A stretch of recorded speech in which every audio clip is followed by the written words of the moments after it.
তাসনিম জারা গত 17ই আগস্ট কাঠমান্ডু খুব গোপনে সফর করেন এবং সেই সফরে কাঠমান্ডুতে গিয়ে আমেরিকার যিনি দক্ষিণ এশিয়ার দায়িত্বে আছেন সে এরিক মেয়ারের সাথে সাক্ষাৎ করেন এবং এটি ছিল খুবই গোপনে। বাংলাদেশ ইন্টেলিজেন্সের মাধ্যম দিয়ে নর্থ ইস্ট নিউজ এই বিষয়টিকে নিউজ করছেন। এখন তাসনিম জারা কেন এত গোপনে নেপালে গিয়ে অর্থাৎ কাঠমান্ডুতে গিয়ে বসে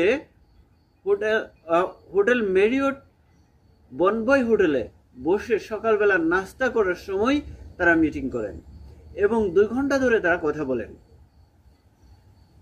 এর আগে এই গত কিছুদিন ধরে গত 1 মাসের মধ্যে আমরা দেখেছি এনসিপি এবং সরকারের যে কমিশনগুলো আছে এই কমিশনের ঊর্ধ্বতন নেতৃবৃন্দ বিশেষ করে আলী রিয়াজ সহ আরও অনেকেই এবং এই ব্যক্তিগুলো কয়েকবার করে আমাদের বাংলাদেশের দূতাবাসে আমেরিকান দূতাবাসে গিয়ে কথা বলেন, অর্থাৎ আমেরিকান দূতাবাসে গিয়ে দূতাবাসের কর্মকর্তাদের সাথে বসে মিটিং করেন।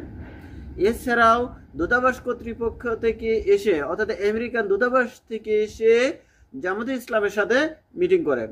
সুতরাং গত কিছুদিন ধরে এই নির্বাচনের বিষয়গুলো যখন সামনে এসেছে তখন বারবার আমেরিকার সাথে অর্থাৎ আমেরিকার দূতাবাসের সাথে বা বিভিন্ন ধরনের কর্মকর্তাদের সাথে এই সরকারের বিভিন্ন উইংস এবং এনসিপি জামাতে ইসলাম আমেরিকার সাথে কথা বলছে।